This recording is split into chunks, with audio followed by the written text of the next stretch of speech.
je reviens au récit biblique. Donc, Adam, le premier humain, qui est fait à partir du sol, Adam vient de Adama, qui veut dire la terre, le terreau, eh bien, il reçoit la mission de cultiver et de garder le sol dans le jardin. Wow! Moi, j'ai toujours pensé que dans le paradis terrestre, Adam, Ève, pouvaient simplement marcher, tirer les fruits qu'ils voulaient lorsqu'ils avaient faim, aucun travail à faire, en vacances constamment. Et non, pour que l'humain s'accomplisse, pour que l'humain joue pleinement son rôle sur Terre, il a à cultiver et garder. Ces deux verbes-là sont vraiment intrigants. Cultiver, ça implique de développer son territoire afin d'en extraire des ressources. Le cultiver signifie qu'on va couper des arbres, on va enlever des souches, on va planter, on va peut-être favoriser des associations de plantes, on va rendre ça plus beau à l'œil. L'intervention humaine peut rendre un lieu plus fécond, qui produit encore plus que la nature pourrait le faire juste laissé à l'état sauvage. Donc l'humain a cette opportunité-là, donc de développer son territoire. La Bible ne dit pas de conserver un maximum d'états sauvages. Non, il y a cette possibilité de développer. De l'autre côté, il faut aussi le garder. Parce que si on développe trop, si on cultive trop, eh bien là, on ne laisse pas assez de nature sauvage ou bien on cultive mal et on n'a pas gardé. Donc, le concept de garder, c'est de conserver quelque chose avec qu'il dure dans le temps. On peut développer, mais il faut que ça dure dans le temps. Développement durable. En Genèse 2,15, il y avait là l'intuition du développement durable. C'était déjà là. Donc, les chrétiens, on aurait dû être ceux qui enseignaient au monde ce principe que nous avons de cultiver et garder le développement durable. C'était déjà là. Donc, à plus forte raison, les chrétiens doivent embarquer dans ça. On définit de plusieurs manières le développement durable, mais ça, c'est l'un des graphiques les plus typiques. Il y a 3 sphères dont il faut tenir compte et équilibrer. La sphère sociale, la sphère économique et la sphère de l'environnement. Lorsqu'on réussit à développer, donc à avoir des projets qui réussissent à rallier au maximum ces 3 sphères-là, eh bien là, on parle d'un projet qui est durable. Sinon, on ne fait que du développement économique, sinon on ne fait que du développement social, qui coûte donc cher, sinon on fait du développement environnemental ou de la protection environnementale, mais des fois au dépend des autres. Bon, donc on cherche cet équilibre-là. Bon, une fois que Adam est créé, il va nommer chacun des animaux. Il va les appeler par leur nom. Il va leur donner un animal. Et l'interprétation typique, et ça fait très longtemps, je l'ai entendu très souvent, l'interprétation qu'on donne, c'est que lorsque l'humain donne un nom aux animaux, il est en train d'établir sa domination sur les autres animaux. Bon. Je ne veux pas renier ça.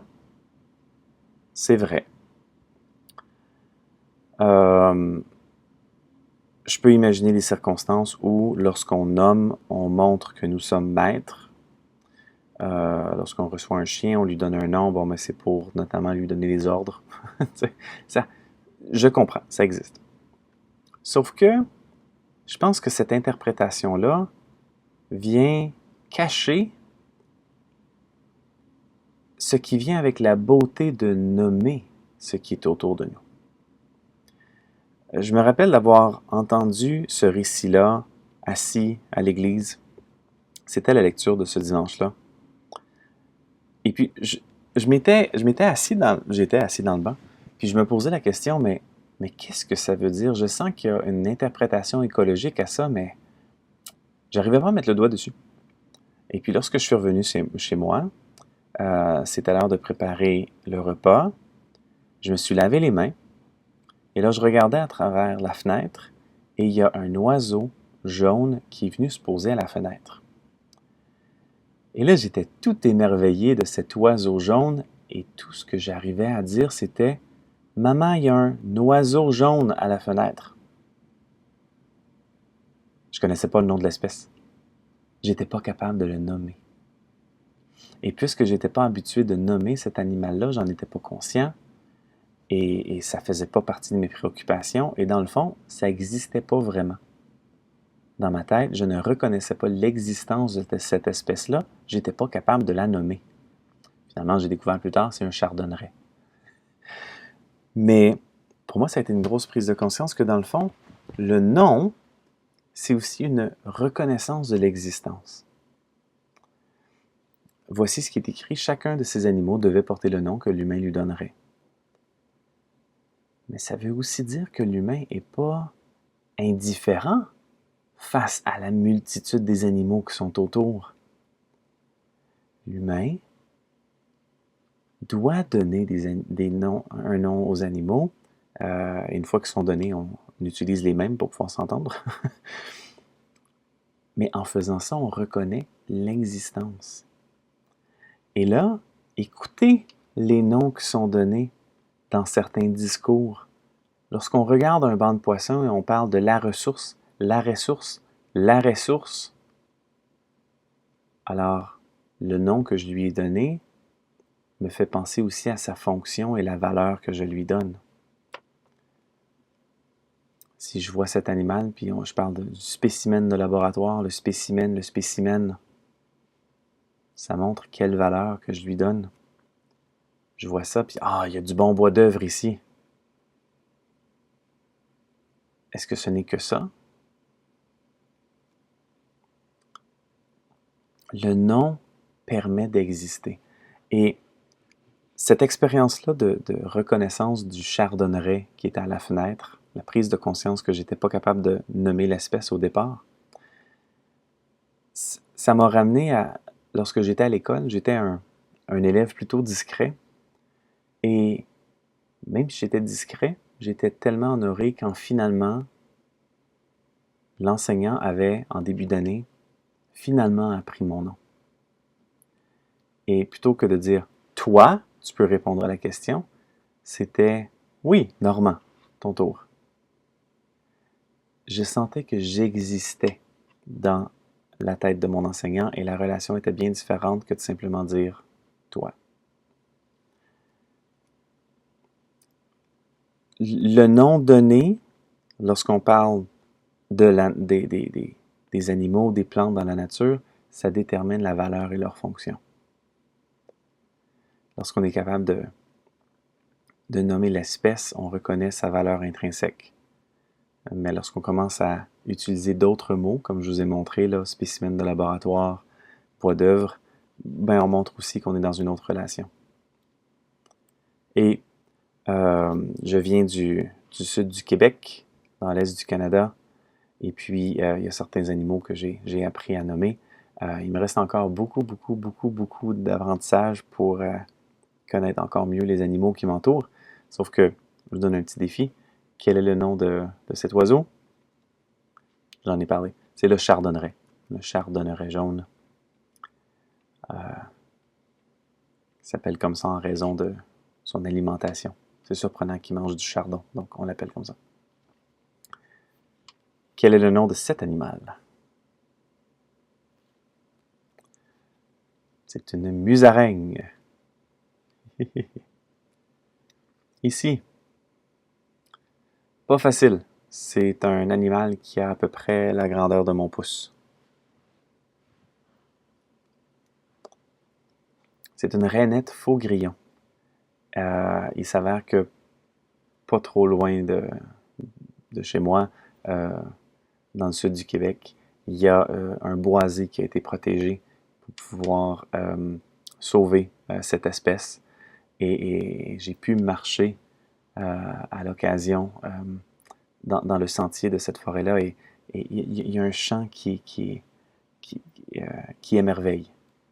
C'est tellement beau, une chorale de rainettes faux-grillons. Et lorsqu'on dit poisson, c'est bien, mais c'est pas le nom de l'espèce. C'est quoi? C'est un doré jaune. Donc, on ressent dans Genèse 2 l'harmonie. Il y a donc dans l'ordre Adam qui est créé. En lisant le texte, on n'est pas sûr s'il est seulement masculin ou si peut-être il y a un mélange des deux sexes dans cet être. Et ensuite de ça, il nomme les animaux, ne trouve pas d'aide semblable à lui, ne trouve pas la chair de sa chair, l'os de ses os.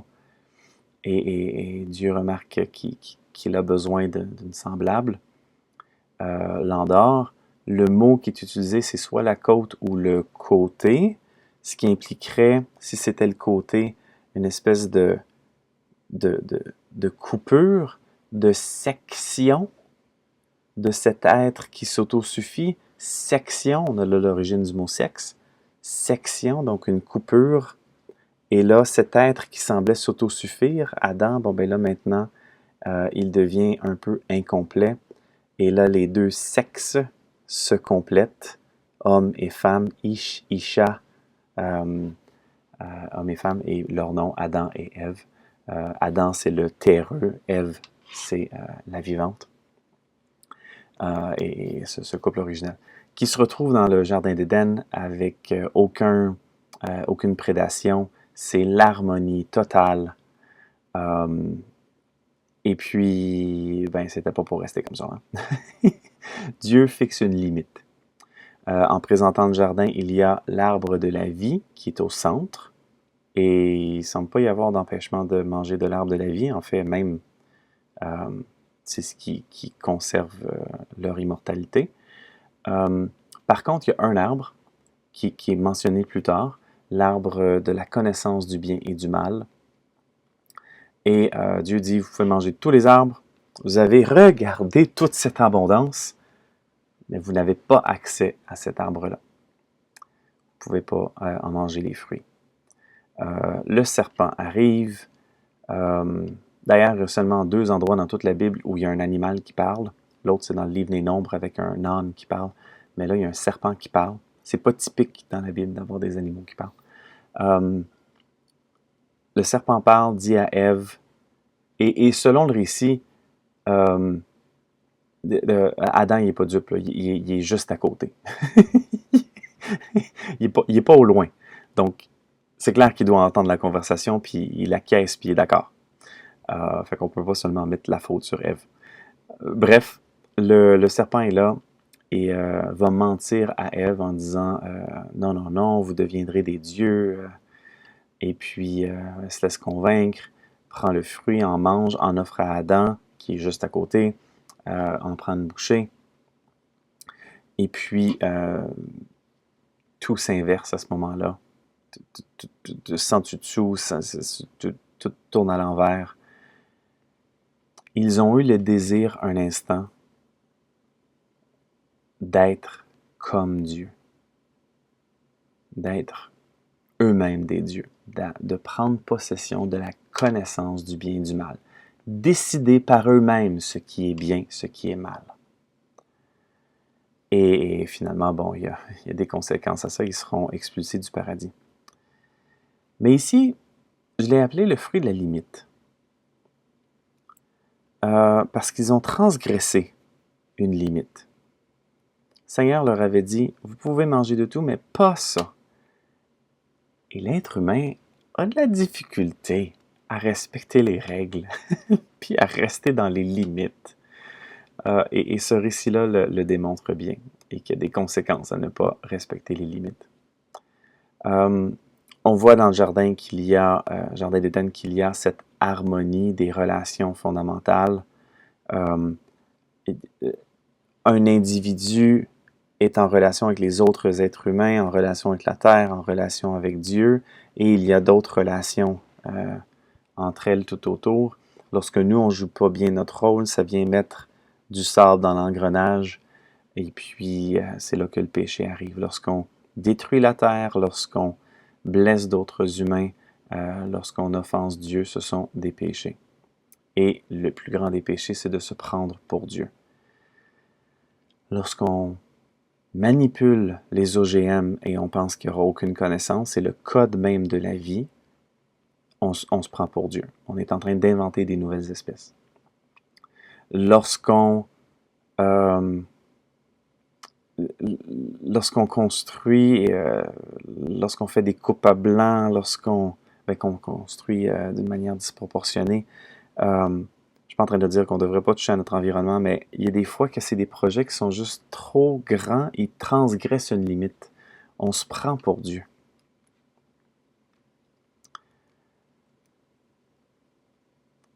Donc, le plus grand des péchés, c'est le désir d'être Dieu. Ils ont transgressé cette limite-là. Il y a aussi le fait que il y avait déjà une grande abondance dans le jardin, des arbres beaux à voir et des fruits bons à manger. Donc, pourquoi aller vers cet arbre-là? Hein? Pourquoi transgresser cette limite-là? Parce que l'humain semble toujours en vouloir plus.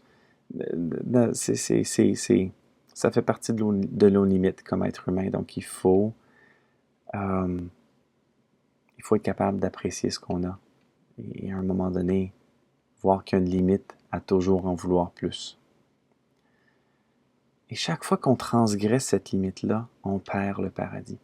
On a la chance de vivre dans la majorité des endroits sur la planète, on a la chance de vivre dans des écosystèmes qui ont soutenu la vie pendant des millénaires, depuis la dernière glaciation. Ces écosystèmes-là étaient dans un équilibre dynamique, mais portaient beaucoup de vie. Et lorsqu'on détruit ces écosystèmes-là, on transgresse une limite et on perd le paradis. L'harmonie est brisée par le péché. Ils sont expulsés et doivent ensuite travailler à la sueur de leur front. Et c'est là qu'on a ce passage, la conséquence d'avoir transgressé. À la sueur de ton visage, tu mangeras du pain jusqu'à ce que tu retournes au sol, car c'est du sol que tu as été pris. Oui, tu es poussière, et à la poussière tu retourneras. Poussière, sol, la terre, nous sommes la terre. Adam, Adama, nous sommes le terreux. On est des terriens, vraiment. Donc dans Genèse 2, voici un peu les thèmes qu'on a explorés. Le fait que nous sommes l'environnement, nous sommes faits d'air, d'eau et de terre, c'est dans le récit. Notre mission, c'est de cultiver et garder, c'est donc un appel au développement durable. On doit être capable de nommer les créatures, et pas pour avoir de la domination sur eux nécessairement, mais pour reconnaître leur existence et respecter les limites qui sont devant nous. Parce que lorsqu'on ne le fait pas, on perd le paradis dans lequel on est.